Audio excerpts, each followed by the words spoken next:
Hello, and welcome to the Alabama Public Health Training Network. Bullying can have severe outcomes and long-term effects for adolescents that last into adulthood.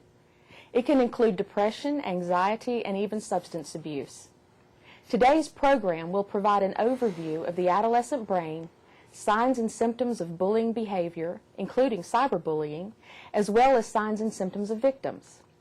We will also discuss the role that drugs play in this devastating behavior. Thank you for joining us today for our program, Beer, Bongs, and Bullying, the connection between adolescent substance abuse and bullying behavior. If you have a question about anything being discussed today, please call or email during our broadcast. The phone number and email address are on your screen now and will appear again later in the program. Also, the handouts, sign-in sheet, and evaluation are all available online. You will need to register for this program in order to access those materials. Continuing education credits have been approved for nurses and social workers for today's program. In order to receive credit for this training, you must watch the entire program, then complete and return the sign-in sheet and evaluation. While content may continue to be relevant, continuing education credit will only be awarded for 1 year for nurses, expiring on August 31st, 2017, and 2 years for social workers, expiring on August 31st, 2018.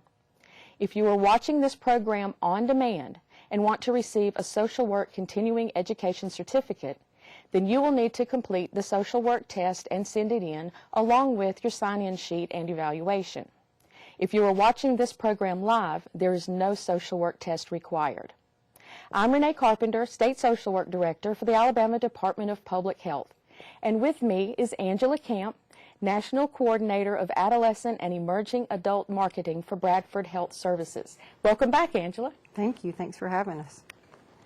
So today we are going to talk about the different types of bullying, as well as what signs and symptoms you may see between bullies and victims, and then the connection between substance abuse and bullying behavior. And we will spend a pretty good bit of time talking about cyberbullying, because that is a bit of what we are seeing currently, because that is the language that adolescents are speaking. First, we're going to talk a little bit about an overview of what bullying behavior actually means and how we define bullying. Different types of bullying, because there are a vast array of those. The types of bullies, types of victims, and then, as I said, the connection between the two. We will also, as time permits, talk just a little bit about an overview of adolescent substance abuse and addiction, a few of the common drug trends that we are seeing, just to stay on top of that information, interventions that work with both types of behavioral disorders with adolescents, and lastly, a few resources that we think will be handy for you as you notice these types of things. I start every presentation that I do with this illustration of the teenage brain. Even though parts of it are a little bit in jest, I think that it best shows us really what's going on inside the head of these kids. For myself, personally, I have a daughter. My husband and I have a daughter who is 23. She just graduated from college, and it's very easy sometimes when we look at her, because she's taller than me, almost as tall as her dad, great big softball player, to forget. It's easy to forget that she is not truly an adult. She may be an adult physically, but as far as brain development wise, there is still some maturity and some growth. For years we were told that the average adolescent brain was fully developed around age 21, and the latest research shows that for many of our kids, depending on their maturity level, it can be the late 20s, 27, 28, 29 in some cases.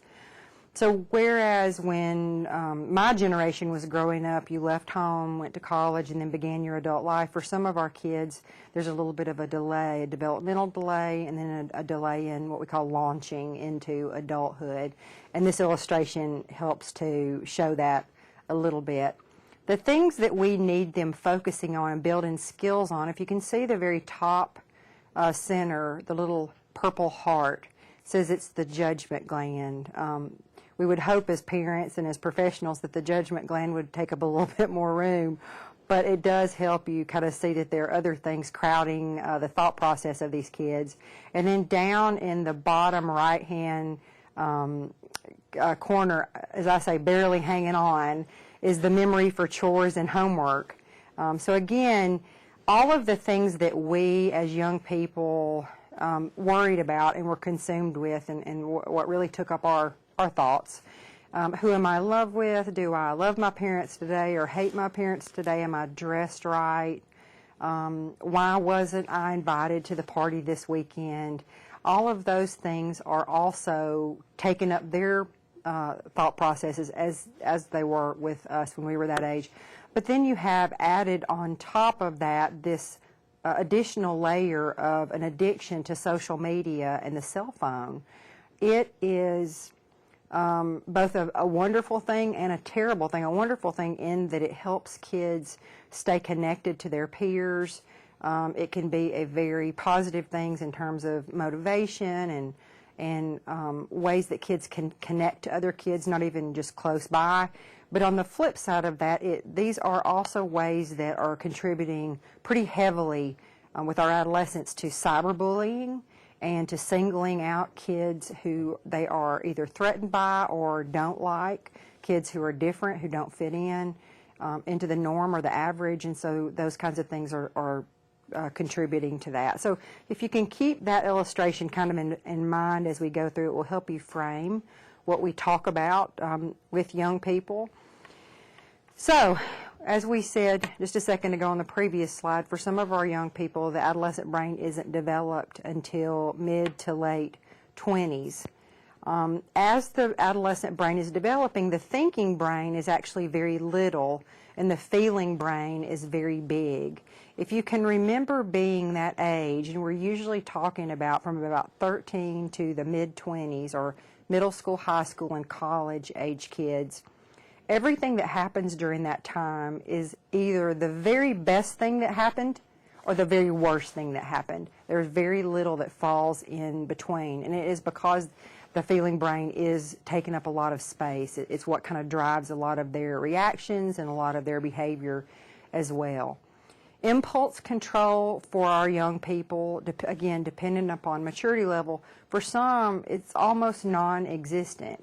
And one thing that I think we as parents can do to help move that along, even though that is a normal developmental delay, is we can model that behavior, model good impulse control, model good delayed gratification. The fact is we do deal with a lot of young people who don't have that behavior being modeled at home. We do deal with a lot of families where there is other substance abuse or mental health issues that are happening. And when kids have the normal impulse delay, as well as the parents not exhibiting that behavior to kind of help push them along, it can double that down. The way that an adolescent thinks, I always say the best way to sum it up is, that looks like fun, let's do it now. I think sometimes when we're looking at a young person and asking that age-old question, what were you thinking? Because they do something dumb just about every day, as did we when we were that age, and the adolescent is unable to answer. It's not that they are being evasive or smart aleck. They really don't know what they were thinking before the behavior, because oftentimes they weren't. And again, that has to do with the impulse control. They're also, in some cases, unable to complete tasks that have multiple steps. One thing that we hear a good bit sometimes when we're interacting with schools is we will have a student who has a fairly high IQ. The school, the team, the faculty team is aware that the teenager does have capabilities, but for some reason isn't able to, for example, complete a science project. One of the things that we often ask is, well, how many steps are in the science project? 14. You'll have a much better success rate with an adolescent if you can break a project up into small, manageable bites. As we always say, how do you eat an elephant? One bite at a time. If you can take a 14-step science project and break it up into steps of 2 and 3, let the adolescent complete those, see some success, gain some momentum, and then give them the next few. You'll set them up for success as opposed to setting them up for failure. We think that we as adults can take a step, a project that has 14 steps in it, and complete it, that an adolescent should, and oftentimes it just doesn't work that way.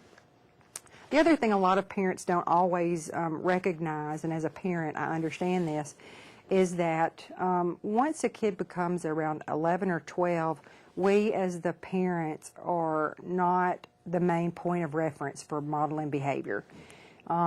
We are until they're that age. We are the ones that the kid looks to know what's right and wrong, and how do we dress, and what do we believe about substance abuse. Are we kind? Are we not kind? Once an adolescent becomes 12, 13 years old, the family kind of takes a back seat, and their friends, their peer group, becomes the driving force behind that behavior. So when you have groups of, for example, mean girls running around together, what you will see sometimes are kids who in the past may have been very kind and may have been raised in a very kind environment and a very kind family, but kids are pack animals. They do run together. And if they see their peers picking on other kids or acting in certain ways, they will definitely mimic that behavior, sometimes peer pressure, in other words, to fit in. A little bit about just bullying behavior in general. Bullying is defined as the use of one's strength or status to injure, threaten, or humiliate another person. It can be physical, it can be verbal or social. Just to clarify, it's not bullying when two students of about the same strength argue or fight, where there's usually an imbalance in power on one side or the other when you see actual bullying behavior. We do know, and latest research has shown this out to be even more true, bullying can have several outcomes and long-term effects lasting on into adulthood. Among those are depression, anxiety, certainly substance abuse, any of the types of behaviors that you can cope or try to numb yourself away from traumatic experiences, traumatic memories. It's also been tied to several incidents of school violence and mass murder. One of the first things that you will hear school resource officers and other experts questioning after there has been either a thwarted attempt at a school massacre or one that has actually been carried out is whether the adolescent was socially active or if there was isolation and possibly bullying behavior going on that not led to it, but was definitely one of the factors that they're examining. Younger teens are more prone to physical bullying. Think about kids fighting and rolling around on the ground and that kind of thing. Older teens, the ones that we are mainly interact with on a regular basis, are more prone to types of bullying that are more subtle and they're harder to detect, especially the cyberbullying. A lot of times it's surprising to school professionals and also to parents when they discover, through whatever evidence we have, that kids are engaging, especially in some of the cyberbullying behavior. We see a lot of things, which we'll discuss a little later in this workshop, that lend themselves to kids saying things that they wouldn't feel the freedom to say directly to a person. The cyberbullying has a level of anonymity to it that gives a lot of kids the freedom to say things that they wouldn't otherwise say. Probably no surprise, physical bullying is more common with boys. Verbal and emotional bullying is more common with girls, especially exclusion bullying, the age-old "you can't sit with us" kind of thing. That is definitely more female-oriented behavior. So why do some kids turn to bullying? There's a short answer and a much more involved answer. The short answer is it solves problems. It solves their social problems. If you think about it, it is easier to bully someone than to sit down and talk things out, to work things out, to manage your emotions and have a reasonable conversation, and to learn how to problem solve. We have, again, a lot of kids who come from families where these behaviors are not being modeled, and so when you have the lack of modeling and then an adolescent's natural, their youth, they don't know how to deal with emotions. They experience a lot of feelings that they're not sure how to process. They may not have an adult to model that. and they don't know how to sit down and learn how to work things out with another kid. It's much easier to name call and to do some of the things that we are seeing. Ultimately, we as adults know that that does not solve the problem, but in the short term, it makes some kids feel like it is a solution. And then the long answer. The long answer is a multitude of things. The number one problem that we see that contributes to this behavior are problems at home. As you can imagine, as is true with many other types of behavior we see with young people, bullying is often a learned behavior. Children who experience the following are more likely to direct their anger toward other children. Kids who experience neglect, whose needs aren't being met at home, either physically with food or adequate clothing. Inadequate adult supervision. We have a lot of kids that when you ask them, what is your curfew? They don't have a curfew. They're kind of left to fend for themselves after school and into the evening, which is understandable with sometimes with a lot of our parents working. Sometimes there are conflicts between parents, and a kid may be acting out that behavior or behavior that they see occurring between their parents, acting that out at school or with other kids. Sometimes there is physical, emotional, or sexual abuse going on that leads an adolescent to feel like they have been hurt, and so they react by hurting others. A lack of warmth and affection at home. Again, we want to, as much as we can, foster our kids to grow up to be kind, functional, productive human beings. And sometimes kids aren't necessarily coming from families where that behavior is being fostered. A lack of rules and consequences. Kids who are living in a home where there is not a lot of structure sometimes feel the freedom to handle things however they see fit. And again, with the immaturity and lack of emotional control, sometimes that lends itself to bullying. Another reason is personality. No parent that you will ever talk to will say, hey, I want to raise a bully. But some teens just have personality traits that may make them more likely to taunt or ridicule others. Studies have shown that bullies tend to be aggressive, which I don't think would be a surprise to anyone. Impulsive, in other words, acting without thinking. Dominating, wanting to be the alpha male or alpha female on the playground or within the school setting. And also lacking empathy and social skills. Of course, biology is not destiny. Teens who grow up in happy and loving homes are perfectly capable of growing into caring, well-adjusted adults, and just the opposite can also be true. Just because a kid grows up in a home where that isn't fostered doesn't mean that they won't bully. A third reason is stress.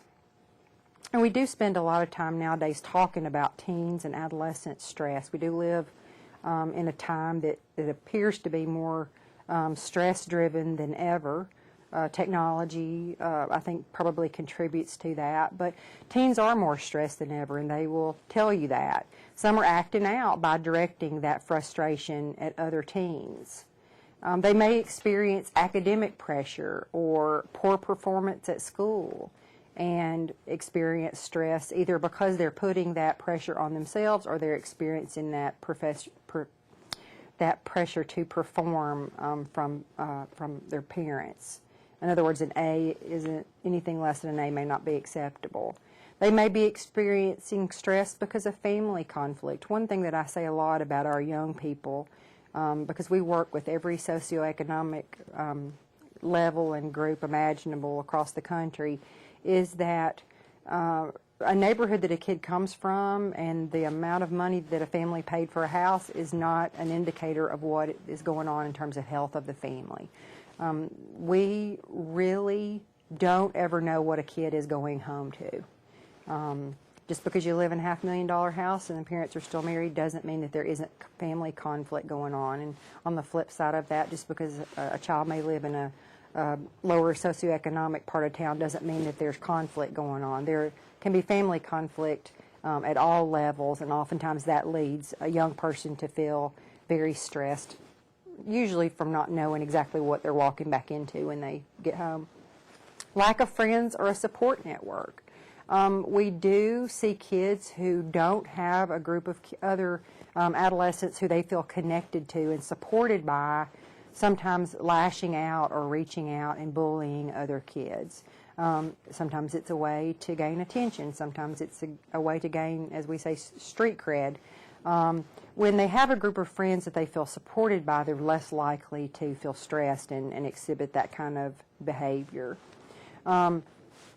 Concerns over physical appearance. Again, anything that makes a kid stand out as different. And I know that we do have a lot of adolescents who appear to want to stand out. They color their hair purple, they get things pierced, they may beg parents for tattoos. But in the end, the majority of adolescents typically want to fly under the radar and fit in. So anything that falls outside that can lend itself to bullying behavior. Sometimes kids bully because they're bullied themselves. In other words, they feel hurt, and so they lash out at others and feel hurt. It's learned behavior, but not necessarily learned at home. It is something that they have seen, they've experienced themselves, and so it's kind of a self-perpetuating cycle. By attacking other students, sometimes bullies feel like they gain a sense of control over their lives and an artificial sense of superiority, when in other areas of their lives they may not feel like that is the truth. Overconfidence. Experts used to believe that bullies tortured others to compensate for their low self-esteem, but the latest research shows that most bullies actually feel pretty good about themselves, which is a surprise. I think something that we were surprised by, having been taught for years that these kids are lashing out because they feel lesser than. Whether they're smarter, taller, richer, more popular, better looking than other teens, something is causing them to feel superior, which kind of lends itself to them feeling the freedom to lash out at other kids. Being cruel to others makes them feel powerful and gives them a place to direct their anger. A fifth reason is insecurity, which again is some of the typical stuff that we have known for a while. While some bullies are extremely confident, others pick on their peers because of a deep and pervasive insecurity. They may think that harassing another kid may impress their friends, which may make them more popular or get a laugh. Oftentimes that behavior is directed at just getting attention from a specific group.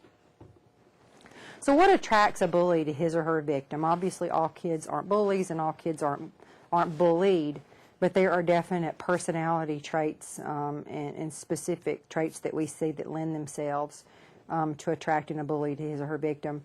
Personal vulnerabilities. In other words, kids who are isolated, introverted, anxious, submissive, kids who are followers, who don't naturally come out or stand out as leaders.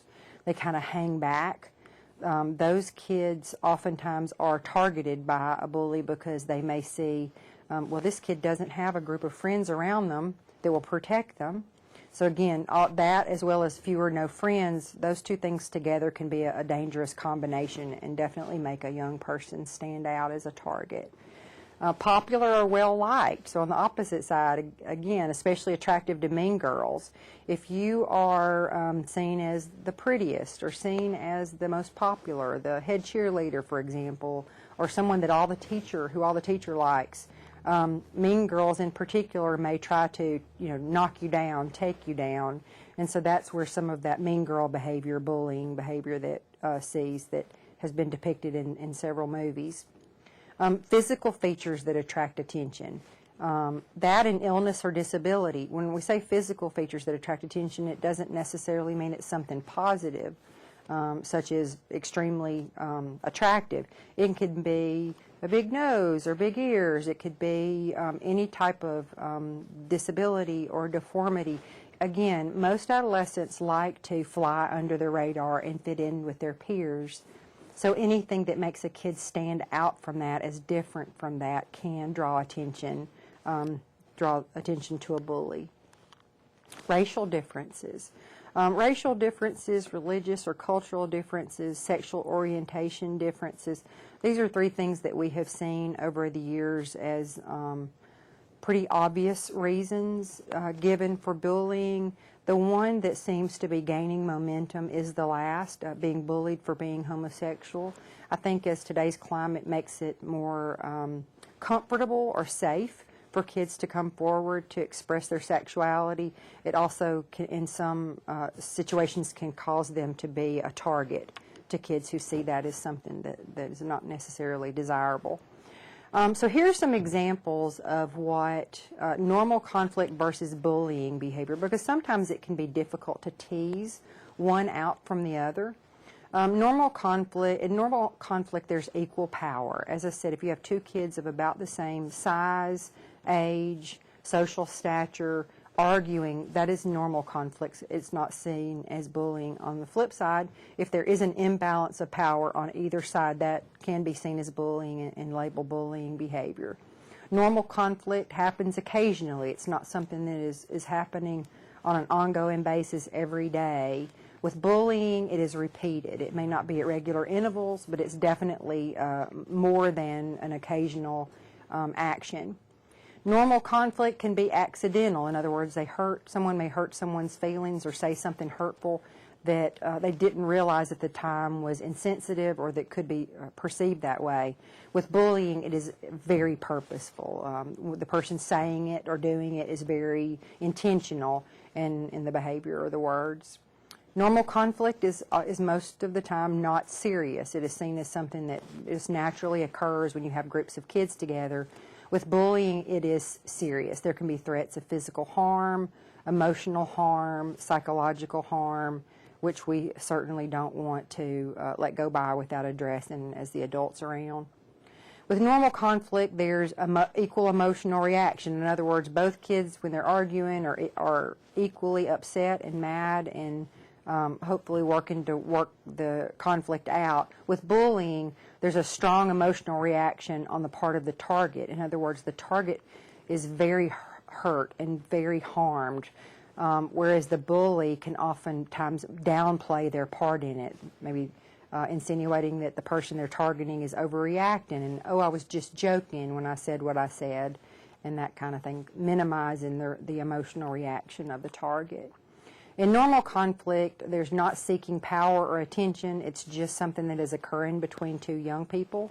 Again, more naturally, more normally, and is working itself out.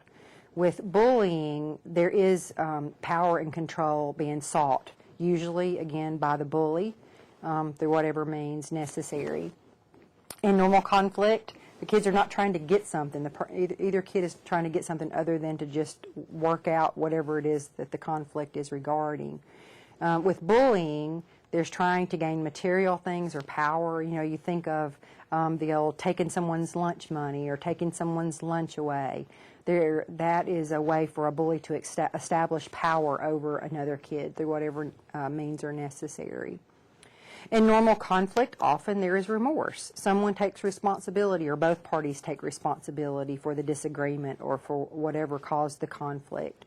In the bullying situation, there is absolutely no remorse. And as I said, the bully can actually blame the target or insinuate that the target has overreacted. In normal conflict, the kids, there is an effort to solve the problem. In other words, it's not meant to be an ongoing issue. And in bullying, there's no effort to solve it because it most likely will happen again. I'm not going to go through each of these in detail, but I will just list for you and kind of touch on a couple of different pieces. We have different types of bullying. One is physical, which obviously is a harm to another person or property. With the verbal parts of that, there are all types of ways that a kid can insinuate that they're going to cause physical harm. Taunting, making threats, promising physical harm. With the nonverbal, it can be destruction of property. It can be pushing and shoving. It can make small things that a kid has on their person disappear and then acting like you didn't have anything to do with it, which of course is stealing. With younger kids, it can be scratching, biting, tripping, causing a fall. Anything that can be seen as physical cruelty falls under this particular type. With emotional, what the bully is really driving at is causing harm to another person's self-worth. With verbal, it can be insulting. Oftentimes, it is name-calling, teasing a kid about their clothes. You've got on the wrong sneakers. Only babies wear those type, T-shirts, those kinds of things. Saying someone has germs, or when we were growing up, it was cooties. Oh, you have the cooties. The kid may insult the victim's family or siblings. Nowadays, again, a lot of times it ends up with the cell phone and email, and also social media, which again we'll discuss in more detail, being involved. It's becoming a very common way to emotionally damage other kids. With the nonverbal, and unfortunately the little girls are famous for this, the giving of dirty looks, holding your nose and acting like the other person doesn't smell good, defacing or falsifying schoolwork or personal property or clothing. And then social, which again also lends itself to the social media piece that we're seeing an increase in. With verbal, it can be gossiping, starting or spreading rumors, teasing a person in public, insulting their race, gender, nationality, undermining other relationships. In other words, trying their very best to isolate the victim from any other positive relationships or friendships that the kid has. And then threatening group exclusion. Again, the age-old, you can't sit with us, or if you don't do this, that, and the other, then you can't hang out with us. With nonverbal, sometimes it can simply be passively not including a person in the group, playing tricks or pranks on the person, making the person look foolish, public humiliation, which we have seen a lot of, and again, social media interacts with that in a lot of ways. Taking something that a kid has seen on social media, plastering pictures of it, inappropriate pictures of it all over a school hallway, for example. So cyberbullying, we tend to think as adults that cyberbullying is actually a new problem, but it's actually an old problem that has just advanced, as many things have, from, for example, writing derogatory things about someone on the bathroom wall to using technology in all of its various ways to harm a kid. Cyberbullying occurs when a teenager or a pre-teenager uses the internet or any form of electronic communication as a weapon of choice to threaten, harass, torture, or humiliate another person. They use the internet or a cell phone to threaten, to spread rumors, to post images or videos of their victims. And we've seen instant messaging being used, text messaging, videos and photos. In particular, we have things that kids are calling revenge porn that is being used through different social media applications. And generally what happens is that kids, it's not one particular kid, it's a group of kids, and they gang up on their victim in text wars or text attacks, as well as using the vast array of social media that is at their disposal. We're going to talk just a little bit about some of those apps. So Snapchat has become a very common one. Most adults do know about Snapchat. Myself, our family uses it a lot because we have a 23-year-old, and that is the communication method of choice among a lot of our college kids. So most of you have probably heard of it. It's an app that allows you to send a video or a photo from your phone. And the beauty of it is you get to determine how long the person on the other end can see the image until it self-destructs. But a lot of images from Snapchat are regularly posted to revenge porn sites and called snap porn. Because as most of us know, and as sometimes kids don't know, but they're discovering, anything that shows up on the screen of your phone can have a screenshot taken of it. Just because it disappears doesn't mean that the person can't take a screenshot before it disappears. Because the main point of the app is disappearing photos, and you can also insert text, it makes it a very popular way to buy and sell drugs, and also to cyberbully.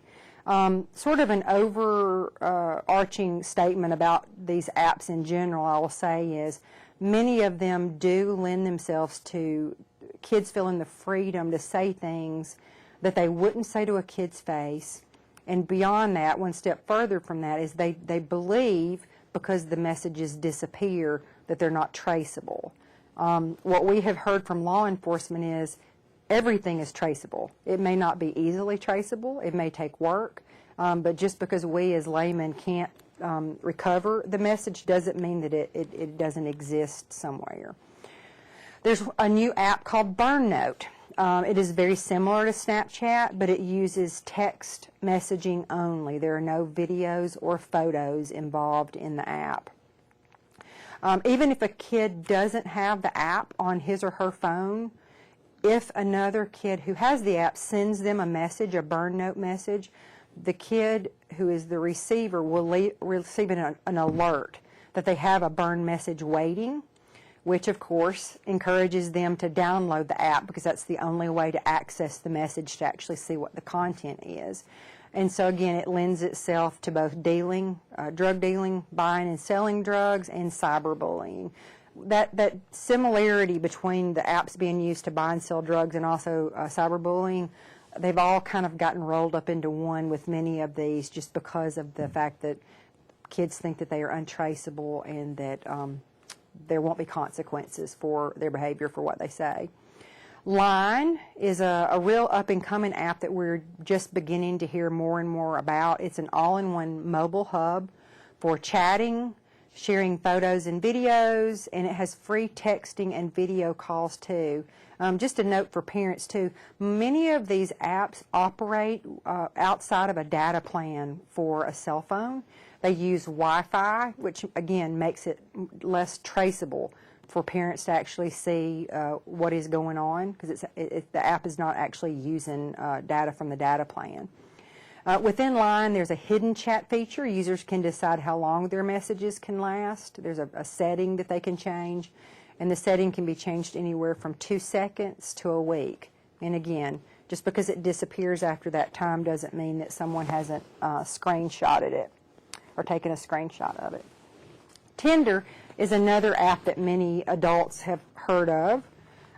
It's a popular app used for hooking up and dating that allows users to rate profiles and locate other kids to hook up with via GPS tracking.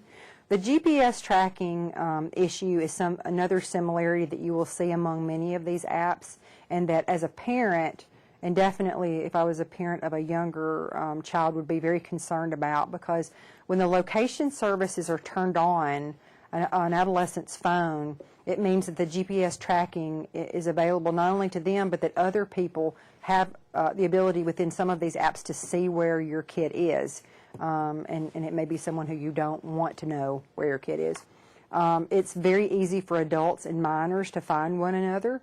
As you can imagine, there is not a good check and balance within the app that lets a person know, is this person actually of age? This person is presenting herself as a 13-year-old girl. She could be a 40-year-old man, for all we know, who is using a photograph and profile information from someone else or made up. The rating system can also be used for cyberbullying, because a group of kids can target another kid and intentionally make his or her rating go down, which again makes the person look like, as kids would say, as a loser, and it's just another form of bullying. Blender is another app that I think is probably bigger than most adults and parents realize. It has over 300 million users, and again, users, and mainly young people, are meeting one another through GPS location services. You can message, exchange photos and videos, and rate the hotness of other users. Ogle is a middle school version of an app called Yeti, which is a campus location-based kind of hedonistic app that we see used on college campuses. But the one that we're seeing on middle and high school campuses is the version is called Ogle. It's also location-based. It is location-based per school campus. So when you're on it, you're actually pulling up other users or within a certain radius around your school. It allows the users of the app to anonymously post content, and these can be text, pictures, and videos, or they can comment on posted content.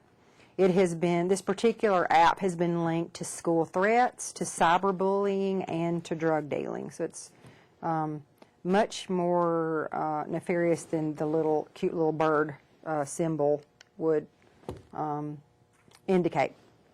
I apologize for the semi-inappropriate picture, but that is a screenshot of what is on the iTunes store for this app. It's an app called AfterSchool. It is an anonymous app that creates a separate chat group for every school. So again, it's location-based, usually within high school, middle school, or high school. It has actually been twice removed from the iTunes App Store because of threats and arrests, but it keeps popping up again. As late as last week, it was still on. I try to check every couple of weeks to see. The messages that are transmitted within the AfterSchool app are bullying, they're pornography, they're alcohol and drug references, alcohol and drug purchases and selling. You can easily see how it has become something that has been pulled. I'm not sure how it keeps popping back up. Yik Yak is another fairly popular app, especially among middle school and high school kids. It is similar in the character content to Twitter. It allows users to post text-only yaks of up to 200 characters, and those yaks can be viewed by the 500 yakkers who are closest to the person who wrote the yak, again, as determined by GPS tracking and location-based services. The issue is that users are regularly exposed to a barrage of sexually explicit content, profanity, and even personal attacks, cyberbullying, anonymously. Again, I can't say it enough. A lot of these apps lend themselves to kids feeling the freedom to say things that they certainly wouldn't say to someone's face, but they ordinarily wouldn't say even in writing to someone else. They believe it's safe without consequence because it disappears and it's not traceable. Ask.fm is one of the most popular social networking sites that is almost exclusively used by young people. It's a question and answer site where users can ask other users questions anonymously. The problem with it is that kids oftentimes target one particular person, and the questions can asked toward that person or posed to that person can get very nasty. And so again, it's cyberbullying with no chance of ever getting caught or without consequence.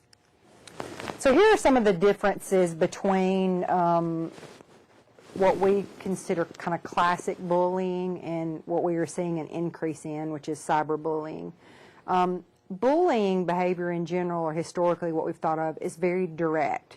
It is one kid approaching another kid, or one kid writing something about another kid, and their name is attached to it. It is not an anonymous type thing. With cyberbullying, almost all of it is anonymous. Penny, my coworker Penny, and I were talking in the elevator on the way up. I'm not even sure that sometimes cyberbullying is kids. It can be an adult posing as a kid to target another. There's such competition within our sports arenas, within our schools, and cheerleading and those type things. So it lends itself even to, it may not be kids who are doing the bullying because of that anonymous component.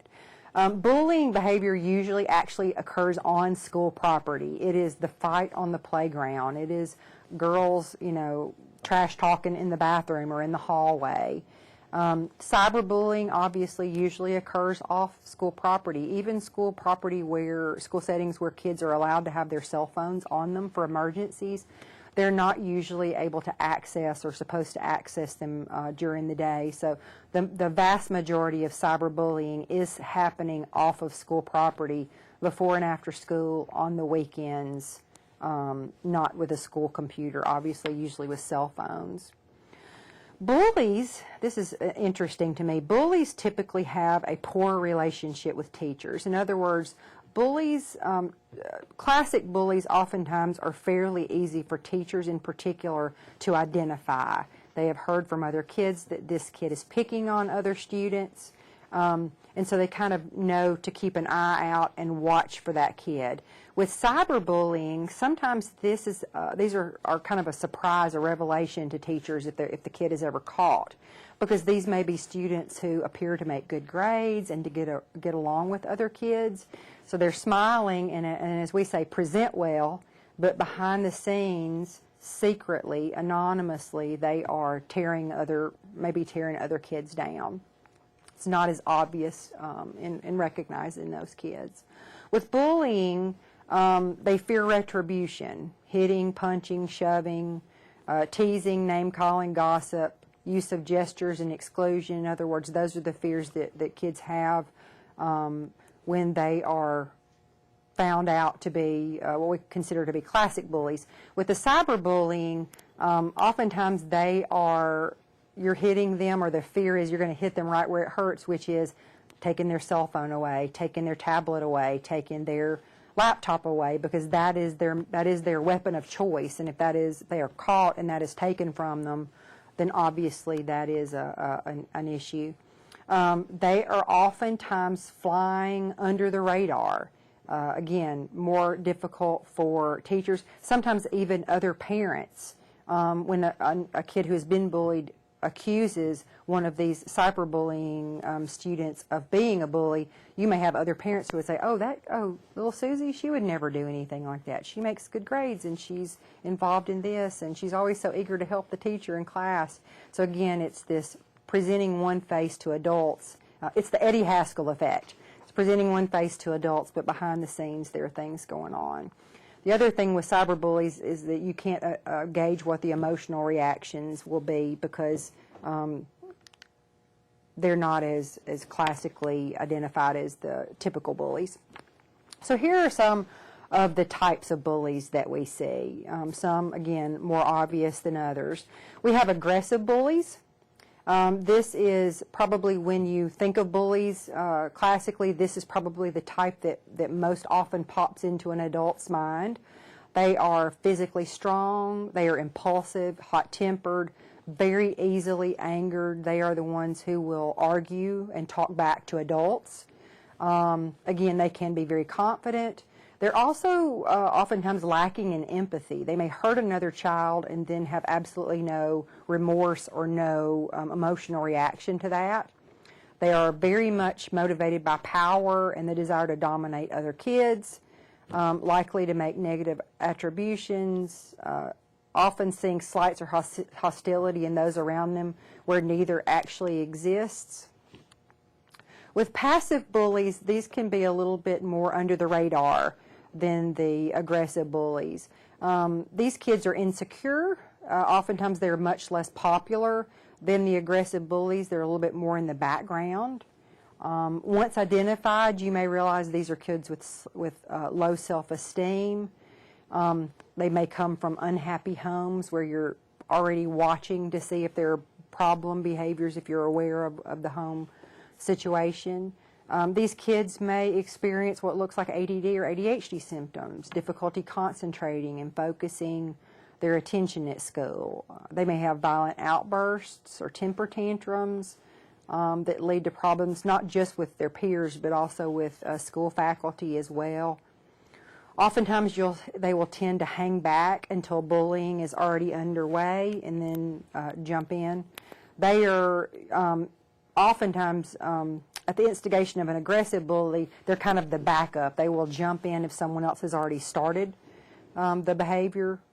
They're quick to align themselves with and display intense loyalty to the more powerful aggressive bullies. Oftentimes that is so that they won't become a target of the bully themselves. A lot of times what we refer to these kids as are the anxious bullies, because you'll see some of that type behavior. We have the bully victims. This is a small percentage of bullies. These are typically kids who have been very seriously bullied themselves. They're often physically weaker than those who bully them, but are almost always physically stronger than the victims that they target. They may possess some of the same characteristics as provocative victims. We have bully victims, which are easily aroused and sometimes provoke others who are clearly weaker than they are.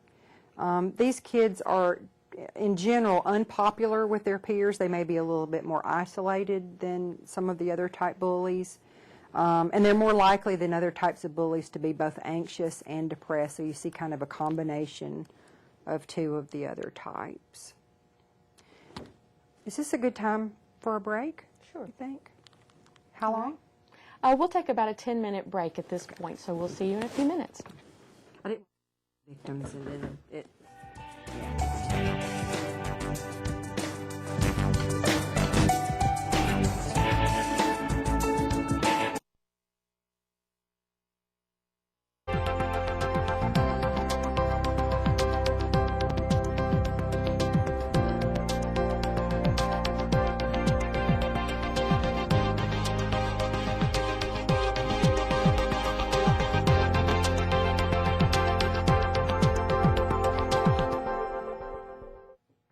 Welcome back to our program. I want to remind our viewers that if you have a question, you may email that in or you may phone it in, and we'll get to that while we're on the air. So, Angela, back to you. Thank you. So now we're going to talk a little bit about victims, about the types of victims and how those kind of play out. The first type that we'll talk about are passive victims.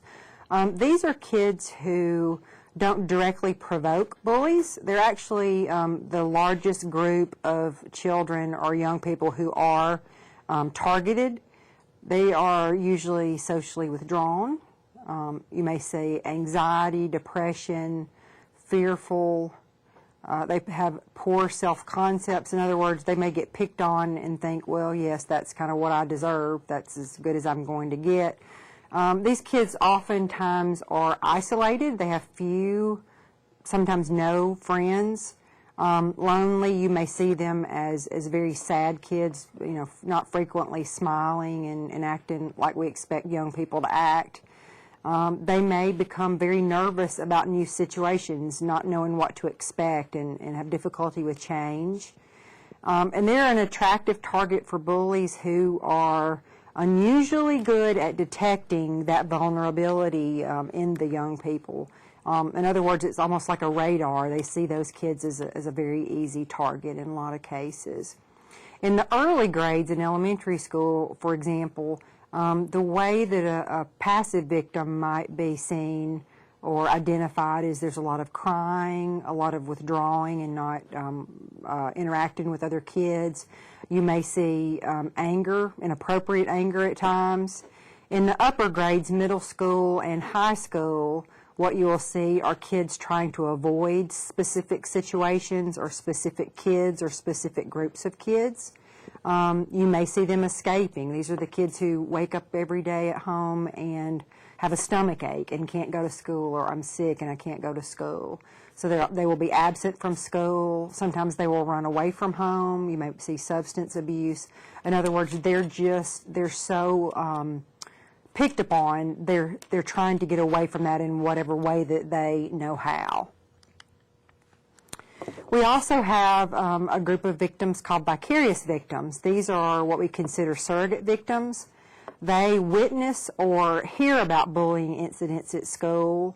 They're victims of the school's climate of worry. In other words, they will gossip and engage in talking about the bullying behavior that's going on. And they do spend a lot of time worrying about their own potential of becoming targets of the bullies and how they can avoid doing that.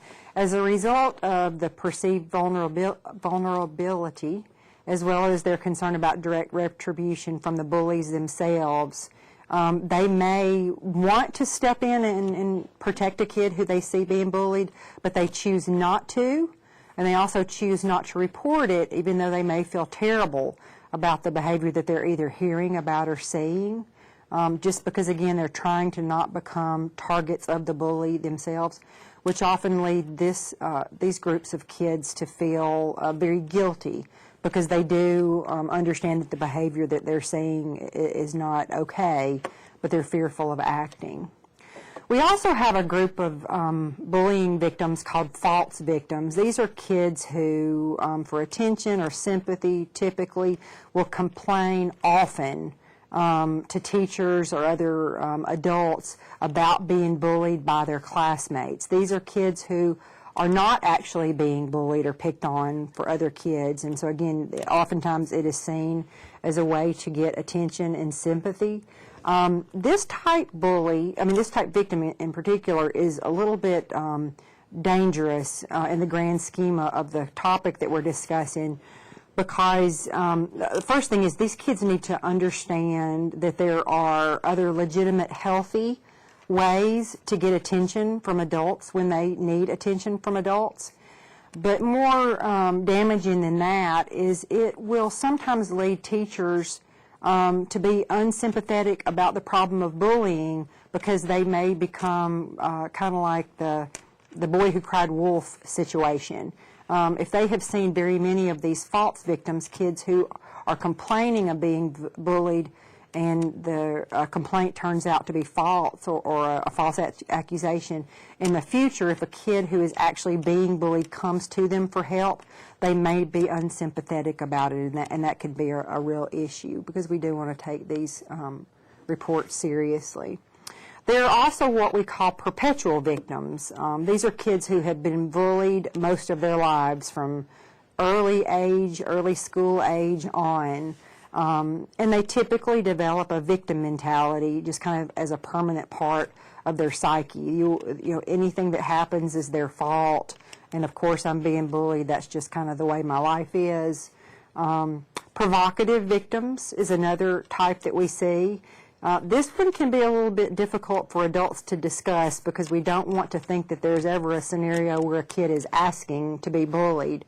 But these are kids who in some ways may behave in ways that arouse negative response from others. They irritate other kids. They purposefully make other kids angry. They are very exasperating to other kids. They may possess a cluster of characteristics that are likely to disrupt a classroom, which can lead to social rejection by their peers, including irritability, restlessness, off-task behavior, hostility. In other words, things that are taking the teacher's focus away from the classroom as a whole, and being focused on this one particular kid because of those traits. These provocative victims often display characteristics of other groups of children as well, including pure bullies, behaviors such as elevated levels of dominant, aggressive, and antisocial behavior, low levels of tolerance for frustration. They also may show characteristics of our passive victims. In other words, they're socially anxious or can be socially anxious. They may feel disliked by other of their peers, and they may have low self-esteem. Besides the bullies and the victims, we also have a group within a school setting of what we call bystanders. These are kids who are not falling into either category, bullies or victims. They're often afraid to be associated with the victim, again, because they're either afraid of lowering their own status, social status within the group of kids, or they are afraid of retribution from the bully and just becoming victims themselves, which obviously they don't want to do.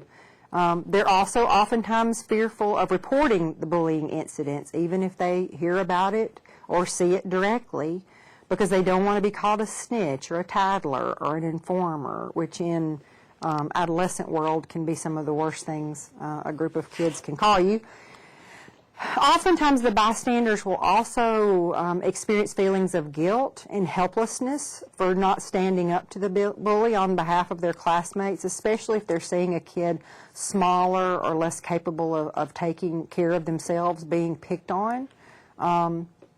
They may be drawn into bullying behavior at times by group pressure, because again, these kids are kind of standing on the sidelines, and depending on where they feel that pressure, they may be involved or become involved in the bullying behavior themselves. They often feel unsafe, unable to take action. They may feel like there's a loss of control, either personally or within the school. Here are some of the signs and symptoms of bullies, just in general. Some of these, again, have been talked about at length over the years as we've learned about bullies, so some of them won't come as a surprise to you, I'm sure. Some of these kids may have witnessed physical or verbal aggression or violence at home. In other words, they are acting out within the school setting behaviors that they have seen or had modeled for them within their home setting, even if that's not the parent's intention. Kids listen to us, but they definitely watch how we behave for modeling behavior.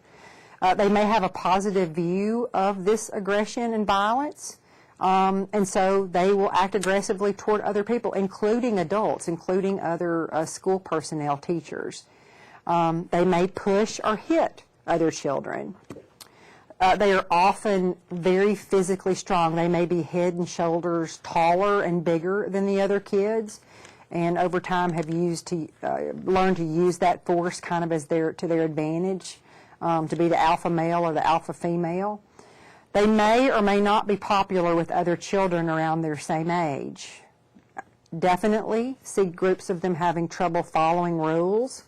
They often have very little empathy and show very little concern for the feelings of other people, and no remorse as well as that.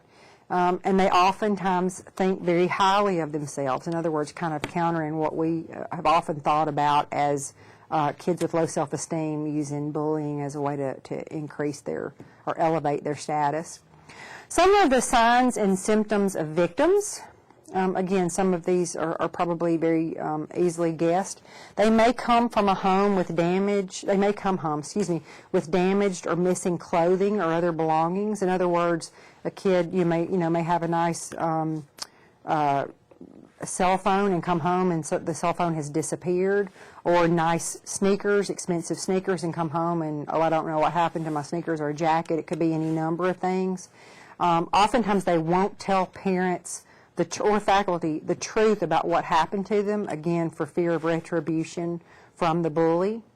They report losing items such as books, electronics, clothing, and jewelry, again, as a way to explain away something disappearing without having to point the finger at someone.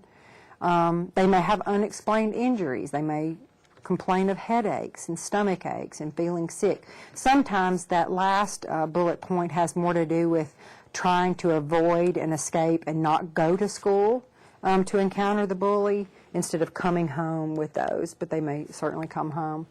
They may have trouble sleeping, or they may have frequent bad dreams or nightmares. In other words, they are very anxious and very worried about what the next day is going to hold because they don't know what it will hold, and so that is acting out in their sleep patterns. They may have changes in eating habits.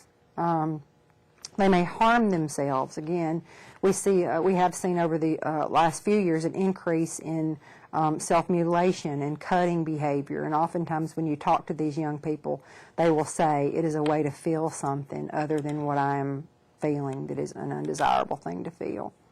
They're often hungry after school, even though you may have sent them to school with lunch or sent them to school with lunch money, which is typically a sign that they weren't able to eat their lunch. Either the lunch was taken from them or their lunch money was taken from them. And they may lose interest in visiting or talking with friends. In other words, you will begin to see and can begin to see the isolating behavior and not wanting to be around other kids, bullies or others. Oftentimes they are afraid of going to school or going into settings where they usually would interact with other peers. They may not want to go to, for example, to the Friday night football game because the last time they were there, another group of kids jumped them in the bathroom or confronted them in the bathroom or took money from them in the bathroom, those type things. They may lose interest in schoolwork or begin to do poorly in school. In other words, a lot of the behavior that you are seeing may be a direct result of just their lower belief in themselves and their lower self-confidence because they are just being put upon every day. They may appear sad, moody, angry, anxious, or depressed when they come home. And also the next morning when they are preparing to go to school because, again, they're not sure what the scenario they're going to walk into. You may hear them talk about suicide, or they may attempt suicide. There have been reports that, and seem to be increasing over the years, of kids who, when they have attempted suicide or completed suicide, they have left behind letters, or friends have talked about how they felt bullied, they felt like they didn't have any other choice or any other way out. So that kind of pressure can definitely contribute to that behavior. They may feel helpless. They may feel like there's nothing that they can do to change the scenario because they feel inferior to the bully. They will often feel like they are not good enough. In other words, the feeling that, well, I'm being picked on, but that's all I deserve. I'm not worth anything else. They may blame themselves instead of, coming forward and saying, this kid is doing this to me, or this group of kids are doing this to me. They may feel like it's their own fault due to some behavior or character defect of their own. They may suddenly have fewer friends. That could be a symptom of isolating just because of the other behaviors that they are feeling, feelings that they are feeling. It could be that friends are kind of turning away from them because they don't want to become a target of the bully that is bullying that particular kid. They may want to avoid certain places, again, going back to the Friday night football game example, places that they ordinarily would like to and in the past like to visit. They may decide that they don't want to go there. There may be terrible things that have happened there, or a person may have said, if you show up here, this is what's going to happen. So there may be threats, direct threats that have been made for the future. You may see general behavioral changes. As parents, we usually know our kids, and as teachers, we typically know our students after we've been with them for a period of time. So when you start seeing changes or patterns in changing behavior, those are definitely red flags. We may see runaway behavior with these kids. Again, trying to escape, trying to get away, the only way they know how, from interacting with the bully or groups of bullies. So, given all of those facts, here are some of the results that we have seen of bullying. And some of these are immediate, and some of these happen over time. Recent studies have shown that some of these can even last into adulthood. Bullying and victimization put strains on an adolescent's mental health. An adolescent's mental health in general, even in a normal, developmentally appropriate adolescent, it can be strained anyway. There's a lot going on in the mind and body of an adolescent. When you start adding bullying behavior in, it definitely puts a further strain. But what you'll see are oftentimes problems processing emotions. They may shut down. They may not be able to verbalize exactly what they're feeling in an appropriate way. You may see disruptions in socially acceptable behavior, especially in a kid who in the past has been able to demonstrate that.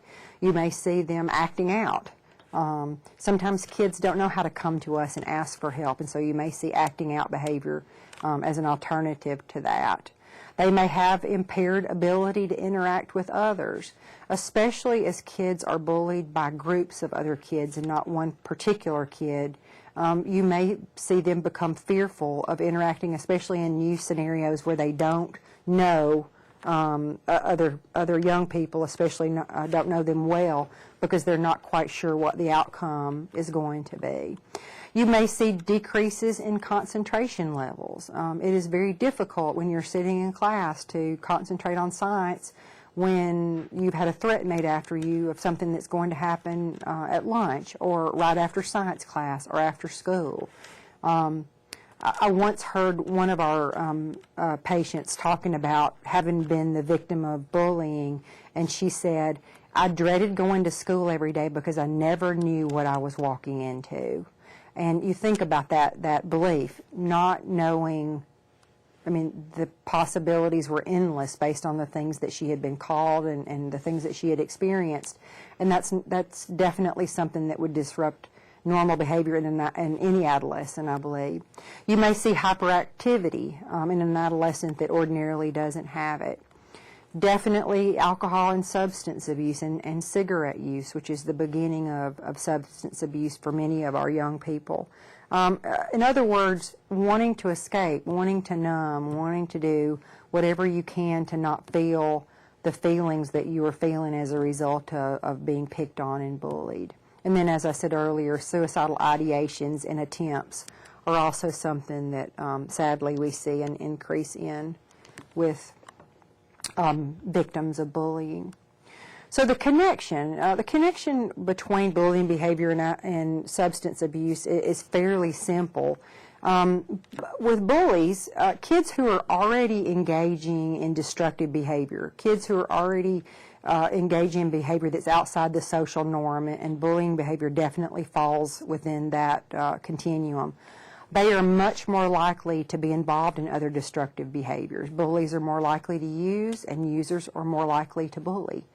On the victim side, again, a lot of this is about escaping and numbing themselves, and I would rather feel messed up or knock myself out than deal with what I'm dealing with in being bullied. So adolescents who are being bullied are much more likely to abuse substances as a way to cope with feelings of worthlessness and to numb themselves from the stress and fear of everyday life. So oftentimes we will see bullying behavior kind of as a precursor to substance abuse in particular. And with the victims, we have seen over the years stress and trauma definitely being, in general, contributing factors to kids' first step into substance abuse and then down the road into addiction as a way to escape from that. So let's talk just a little bit about adolescent drug use and addiction, just to kind of give an update on the things that we are seeing. There are many addiction risk factors that we see among the young people that we are dealing with. I will say, too, we are beginning to see behaviors younger and younger. Especially in parts of our country where marijuana legalization at one level or another has already passed. We are seeing kids as early as elementary age. I believe the youngest I've had a call on is a second grader, bringing drug paraphernalia to school. Obviously, those kids aren't old enough to get into a car riding around looking for drugs, so there's definitely use going on inside the home. But again, behavior that's being modeled for the young person is obviously a risk factor. Two of the main things that we know kind of prime an adolescent to become an addict if they begin to use and don't stop using is smoking cigarettes, and also a genetic history, a genetic predisposition to addiction. If you have an adolescent who has already experimented either with smoking cigarettes or dipping or vaping nowadays, and you have someone in the family with an addiction disorder, and it doesn't have to be substance abuse. It can be gambling, it can be sex, it can be food, it can be shopping. When you have both of those things present, that young person is primed for addiction, and the only way to make sure that addiction doesn't carry through is for the kid to not start using in the first place. We know that the age of first use is a huge indicator, and that really is just a numbers game. If you start drinking or smoking pot or taking prescription pills when you're 14, you have simply given yourself a longer period of time for addiction to take hold.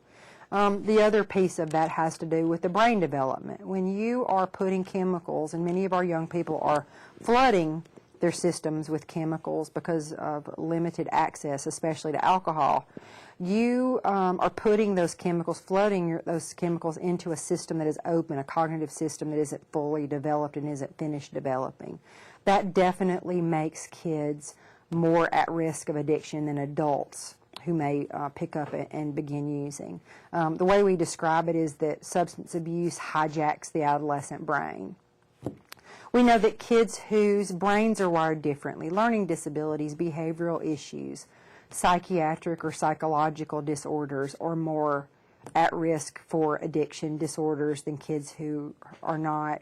And then, as we said earlier, trauma and also stress are two entry points into substance abuse for many of our young people. I think there are a lot of adults who think, when they think of adolescent substance abuse, they think it's a bunch of kids out at a party, looking to party and get stoned. That certainly happens, but for many of our young people, what I will hear them say is, Miss Angela, I didn't go to a party trying to score a Lortab. I have a lot of stuff going on in my family. I have a lot of stuff going on in my life that I don't know what to do with. I'm not sure how to deal with it. In other words, they're kids. They don't know how to deal with a divorce going on or parental substance abuse or mental health issues at home. There may be financial issues at home. In other words, things that are causing undue stress on our young people, as well as stress that they put on themselves to perform, to make good grades and different things that adolescents will pressure themselves about. Those things can lead a young person who doesn't have the life experience to deal with emotions to turn to substances to tamp those emotions down and to make them go away or to numb themselves. The other thing that we see as a big risk factor is parenting. And that issue really has two parts. The first part is fairly simple. Parents who use drugs and alcohol have kids who use drugs and alcohol. It is very easy for us as parents to say to our kids, don't do drugs. They're bad for you. They'll kill you. Don't do them. But if every time they turn around they see us doing the opposite of what we are saying, we are drinking, we're taking pills, we're fill in the blank, they certainly listen to us, but more than that, they watch us for behavior, for modeling behavior, and that is what speaks louder to them than the words that we say. The second part of the parenting issue is a little bit more subtle. As a parent myself, I know it is difficult to recognize and accept or admit when your own child has a substance abuse problem. First, we have to know what we're looking for. Kids are very good at hiding their use. They're very good at hiding it physically. They're very good at hiding it on their person. But we also, as parents, have to understand that not all adolescents experiment with drugs and alcohol. That can be a false belief that can be very permissive to young people. And so that also keeps parents oftentimes from saying something or doing something early enough. And so what I encourage parents to do, and I would say it's kind of like when you're in the airport and the TSA says if you see something, say something. Those are hard conversations, but we need to know what the signs and symptoms are. And when we see them in our own kids, we have to have a conversation about them, because early intervention is really key with our young people, and having a conversation and helping them feel the freedom to talk to us about those things and to know that we know what's going on will definitely have a better outcome than some of the other outcomes that we have seen. Briefly, in the half hour that we have left, I do want to cover just a little bit about some of the common drugs of abuse that we are seeing in particular, and tell you about a few of the new things. We'll go through quickly alcohol, marijuana, including some of the next level products that we are seeing coming out of Colorado that are definitely already in our state. The synthetic drugs, which our young people like to use because they don't show up for the most part on drug screens. They're much more difficult to detect. Heroin, which we are seeing at epidemic levels across our country, and that comeback is directly tied to narcotic pain pills, which really lowers kids' fear of the drug, and we need them to be fearful of heroin. The study drugs such as Adderall, and then benzos, which we are seeing an increase in, and a lot of times kids are actually stealing from home. Just a couple of things about alcohol, I will say. One of the first things that I ask an adolescent when I know that that is a major drug of choice for them is, where are you getting it? You're 16 years old. You obviously can't go into a store and purchase it. And the majority of the time, the answer to that question, especially early on in a kid's use, is I'm stealing it from home. And what they mean isn't my parents let me drink. It's my parents, it's never occurred to them that I would steal alcohol. right? So I'm a big believer that we have to better be safe than sorry and lock things up, lock our liquor cabinets up, lock our prescription and over-the-counter drugs up, lock everything up that has alcohol in our homes. Because even if your child wouldn't do that, you may have other kids coming through your home, and kids know where things are not locked up. There are other household items that have alcohol: mouthwash, cold medications, specifically cough syrups and NyQuil and those type things, cooking sherry, vanilla extract, hand sanitizer. These are all things that we as adults wouldn't think of drinking, but are definitely alcohol involved, and kids know that. We are seeing a couple of odd things that I will go into. I'll just kind of list them briefly. The soaking tampons in vodka and inserting them, that is a male and female adolescent and also college age issue. We see a lot of kids huffing alcohol, which is putting alcohol into a screw top bottle, shaking it, and then inhaling the alcohol fumes directly into their lungs. We have Palcol, which is a powdered alcohol product that was actually never released in the United States, but is being brought into our country by ordering it overseas. It's meant to be mixed with water and turned into a cocktail. But with young people, if it's something that they can convert into a powder and snort, they will do so, and this is already a powder. And so the reason that young people will do any of this kind of odd stuff that I just described, it goes back to concealment, which is kind of a common theme that we see with a lot of our young people and their drug use. If you ingest alcohol any way besides drinking the liquid with your mouth, you won't blow positive on a breathalyzer. It will still show up in urine, and it will still show up in blood. But our first line of testing, Bradford's, law enforcement's, is typically a breathalyzer, and you won't blow positive on that. So just keep in mind that there are some odd things out there.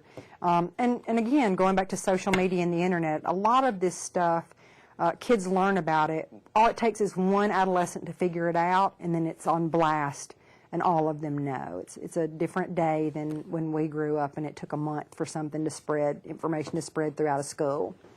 Marijuana, I'll say just a couple of things about marijuana. The conversation that parents have had to have around this drug with adolescents over the years has been difficult. Sometimes it's complicated by the parents' own previous use. I have parents all the time who will say, I smoked when I was in college, I turned out fine, I don't want to be a hypocrite and tell my kid he can't smoke. I get that.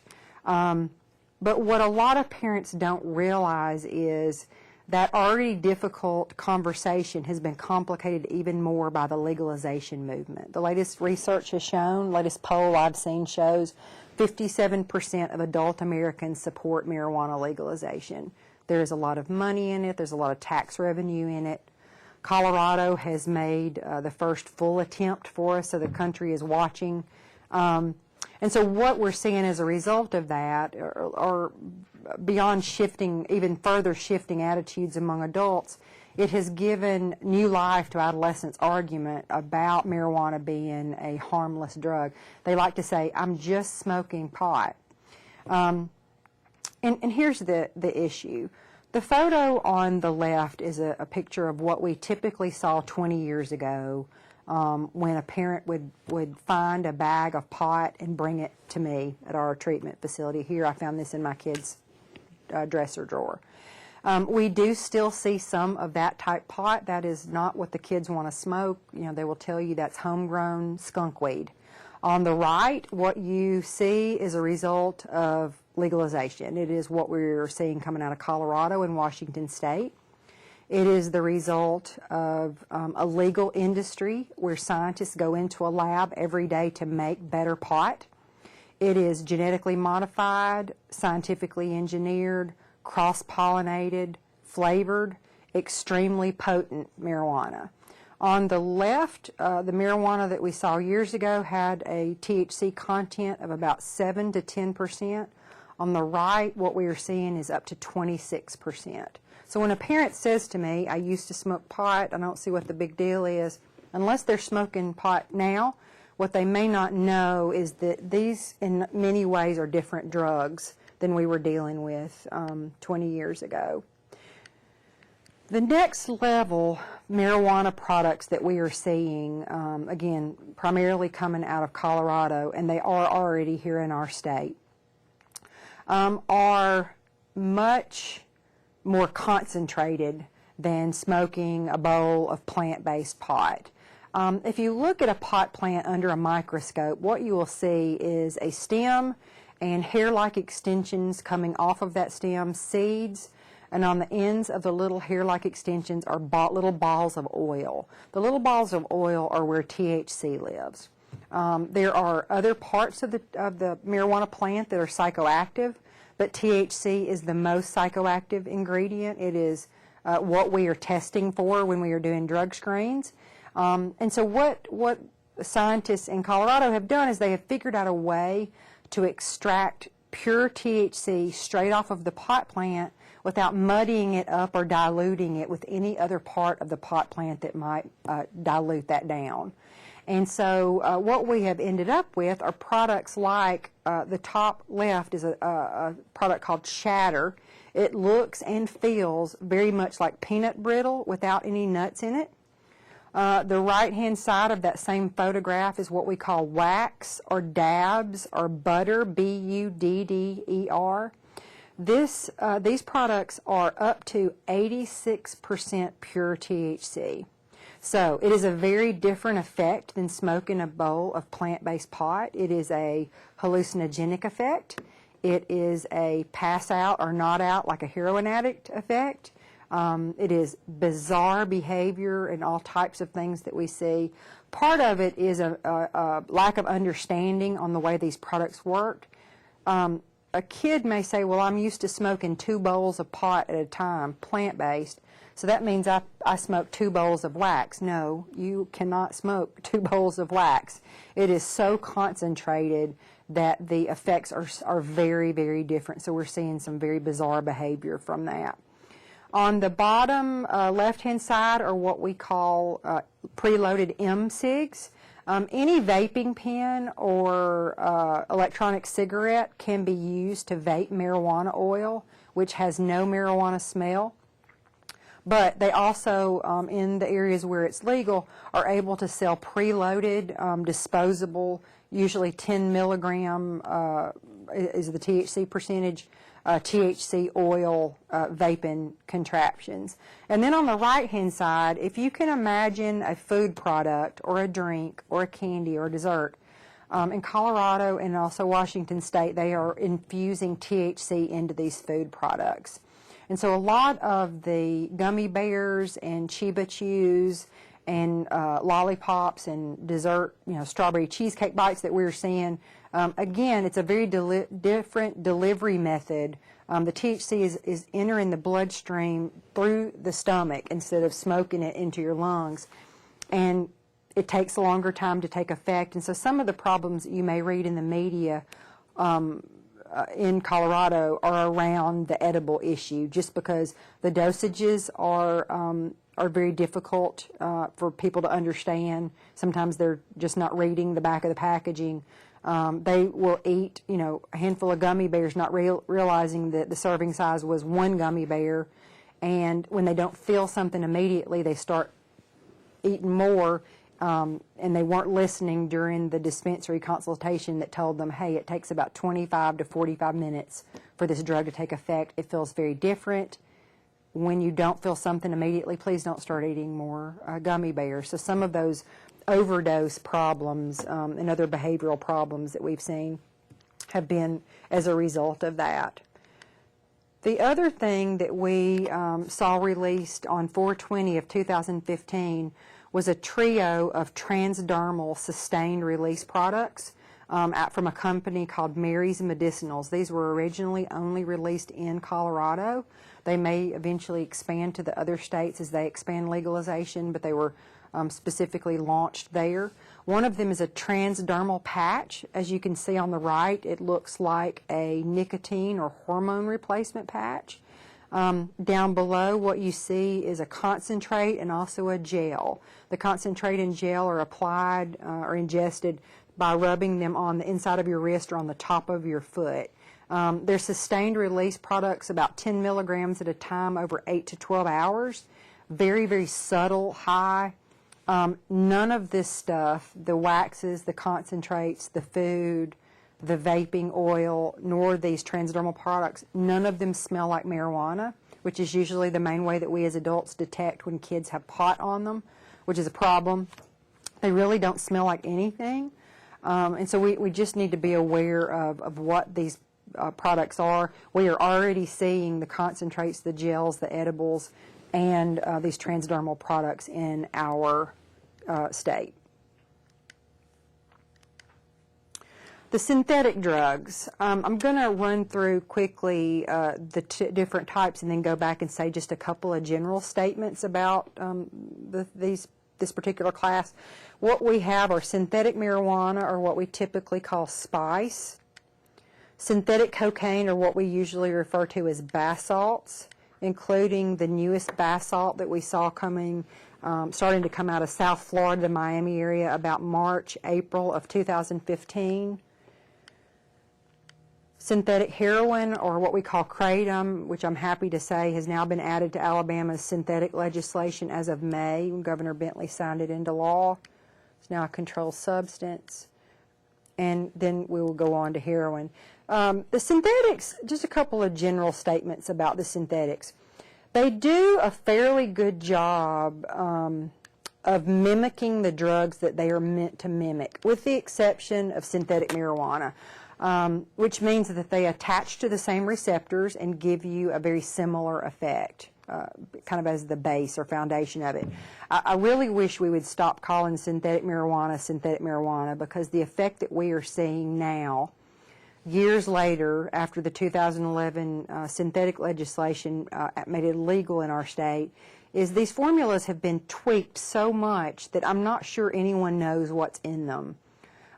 Years ago, when they were still legal to be sold in the convenience stores and in the record stores and wherever else you might see them, head shops, the effects that we had reported were typically from an athletic director at a college. They would call and say, I've got a bunch of football players here, they're stoned.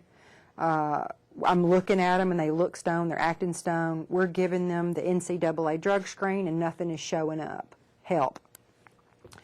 Now, fast forward to today, they're illegal. For the most part, they have been pulled from the shelves, although many communities in our state have told me, if you know what to ask for and who to ask it for at so-and-so convenience store, there is still some behind the counter.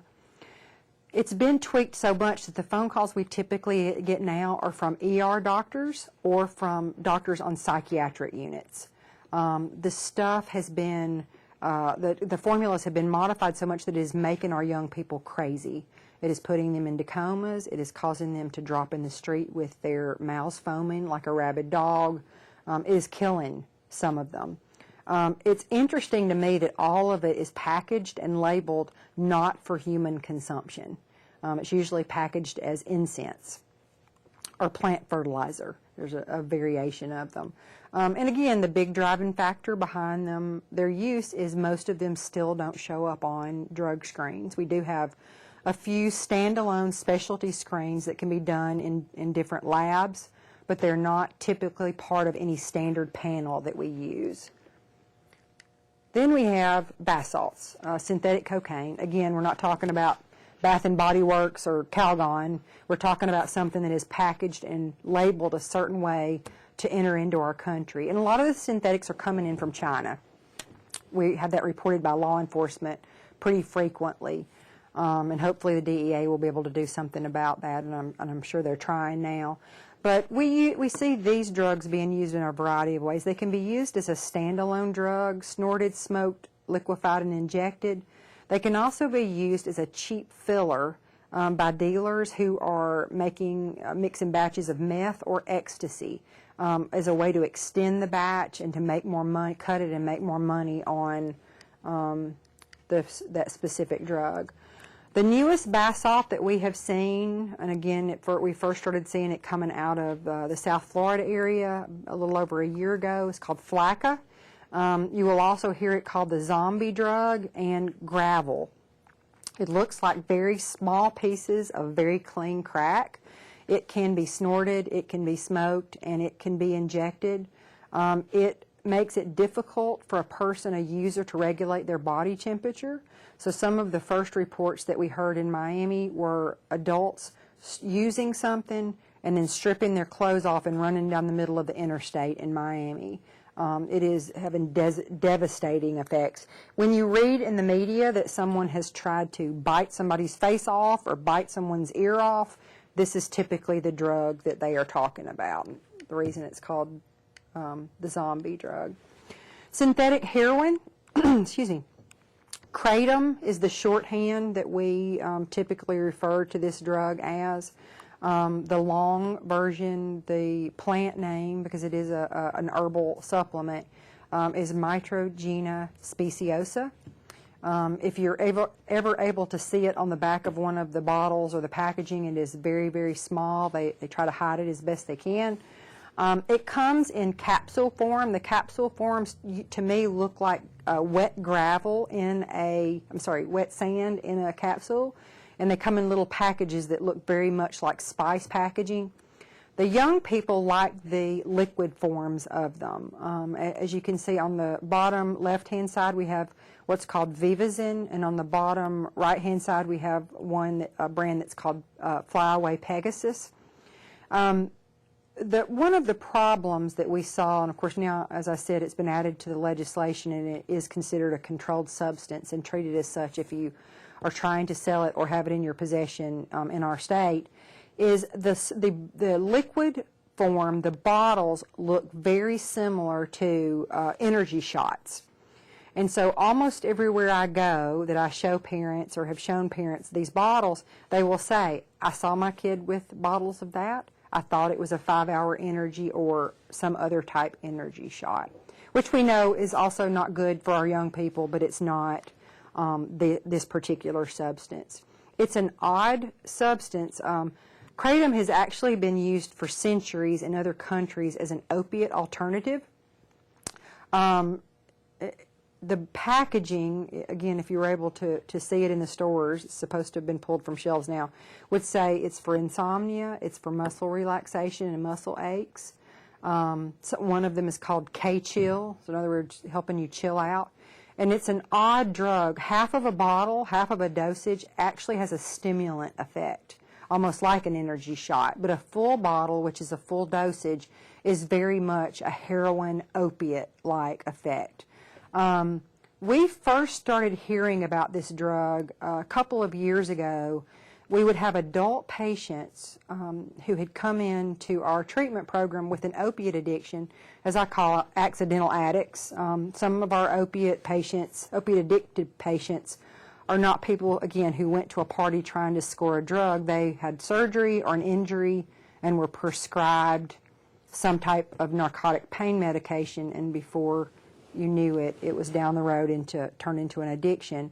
They would come out of treatment with the intention of staying clean. They're going to meetings, they're coming to our continuing care, but they also had chronic pain issues. And so they might have a friend who would say, you know, I support your recovery, but I've known you for 20 years and I know you're in pain.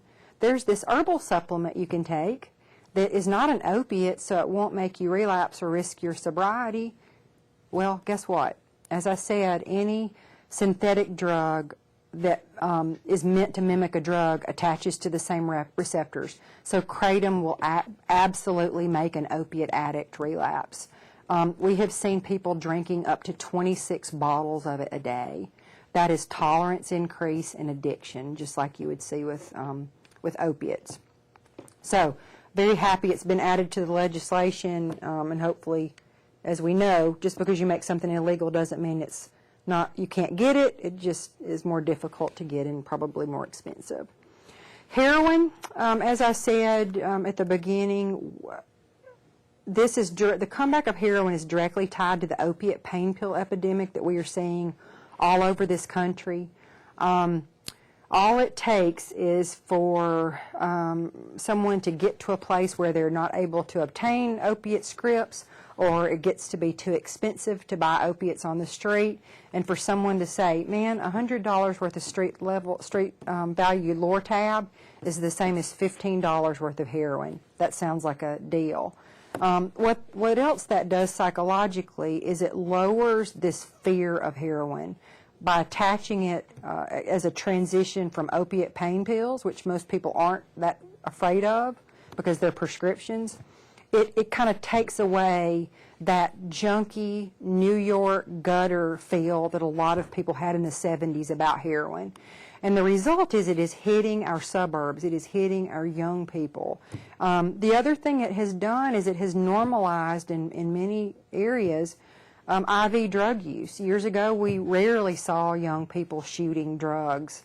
They would do anything else, but they wouldn't do that. And because many young people, when they switch to heroin from opiate pain pills, have only ever been around someone injecting heroin, that's the way they think that you're supposed to use it. So it has become, unfortunately, a very normalized method, and that also drastically increases the overdose risk. An overdose from heroin or a large dosage of narcotic pain pills in general simply shuts the respiration system down. The one good thing I will say about the heroin epidemic is that we now have an opiate antagonist an overdose reversal medication that is widely available. First responders, civilians. There's even talk of putting it in schools along with defibrillators and quick clot kits as an emergency tool, which is Narcan or naloxone. It is an injectable that looks a lot like an EpiPen or functions a lot like an EpiPen. It also comes in a nasal mist, but the nasal mist can only be used after the injection because of the respiration being shut down.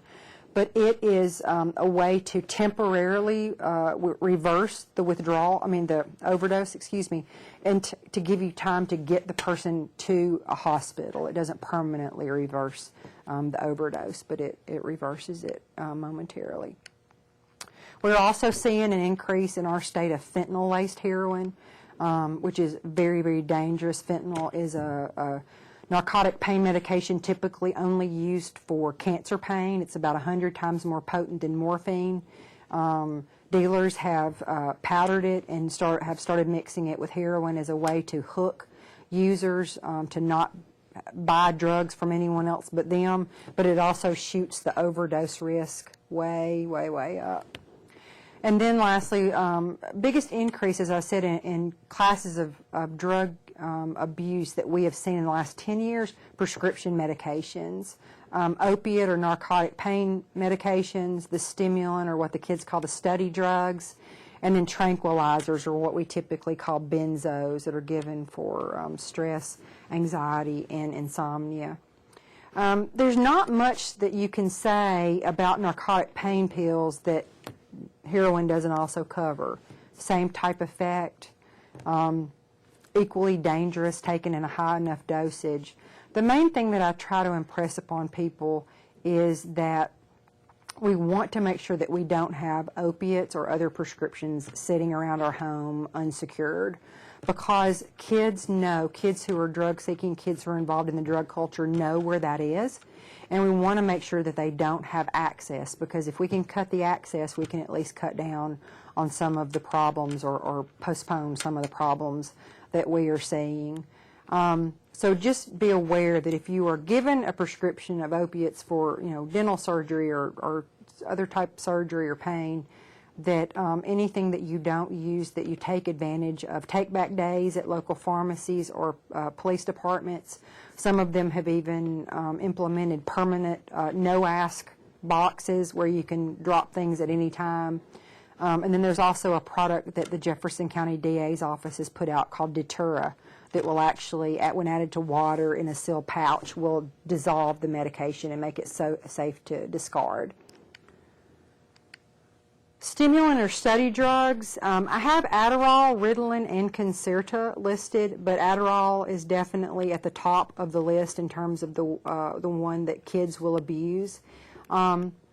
if you have ADD or ADHD, this class of drugs, even though they're technically stimulants, they actually act in the brain of an adolescent or an adult with ADD or ADHD in the opposite way, to bring you to a focused and concentrated place.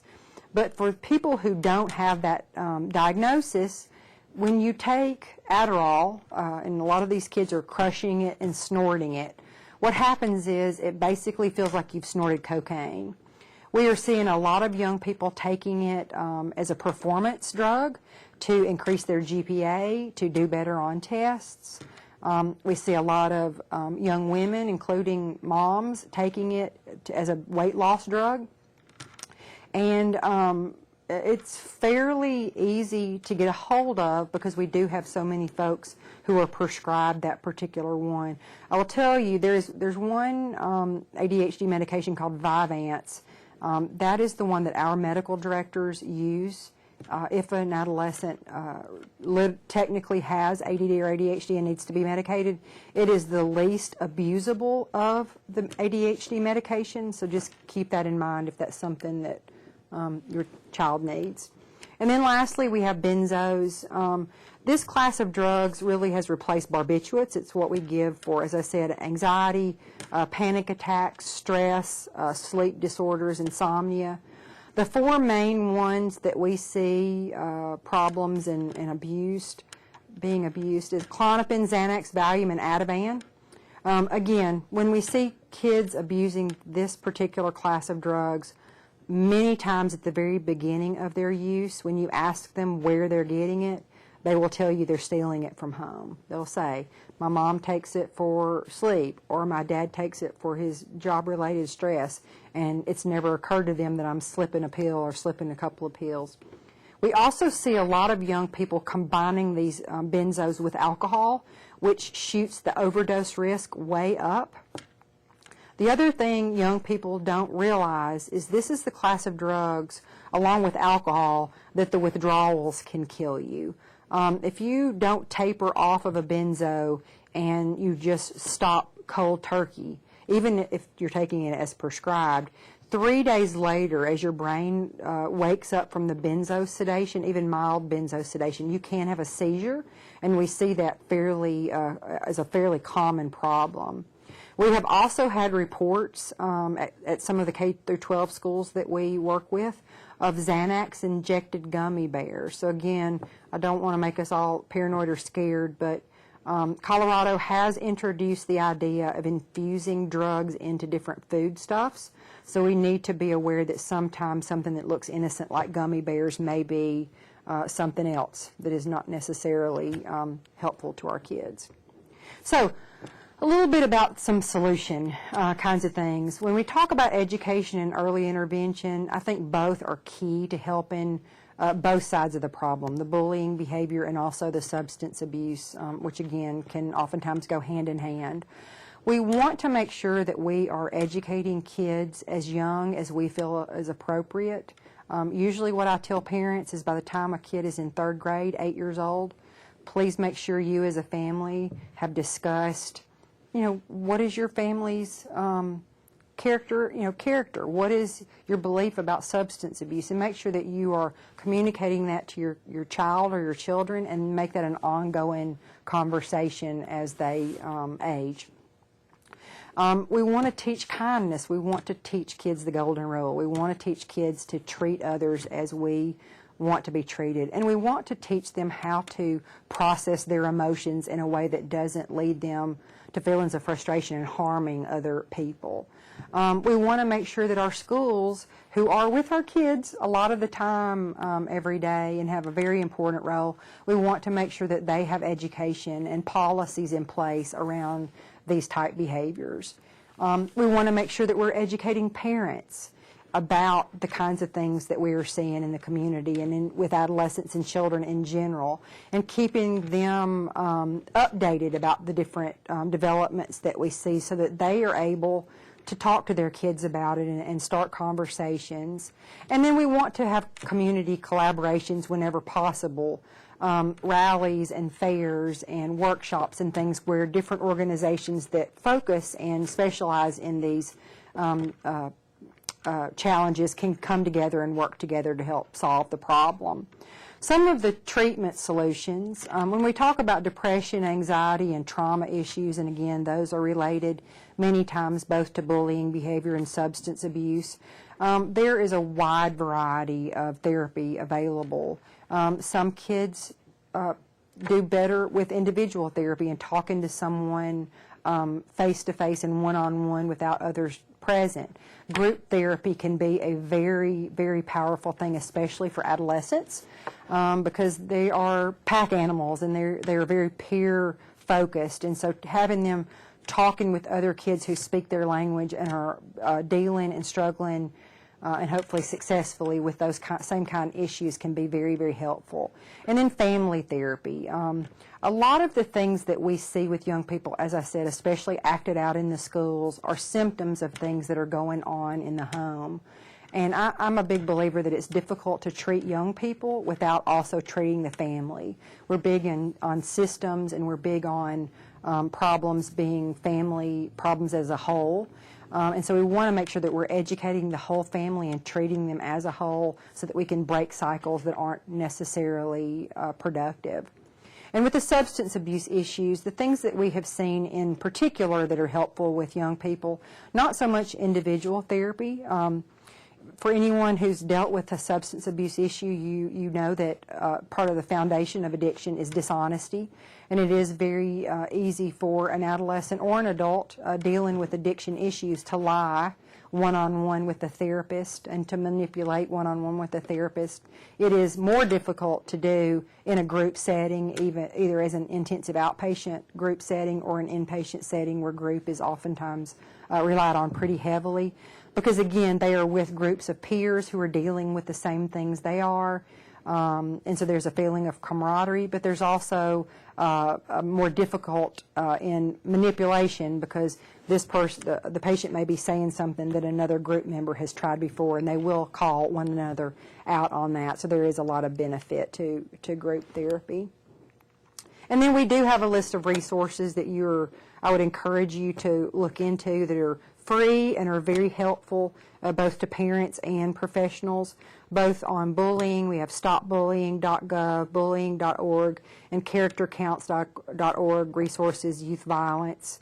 And then on the substance abuse side, we have SAMHSA, drugfree.org, and drugabuse.com, and all of those have articles that can be printed out both to help professionals, to help parents, and some of it is child and adolescent focus, so it can be used to start and continue conversations with our young people.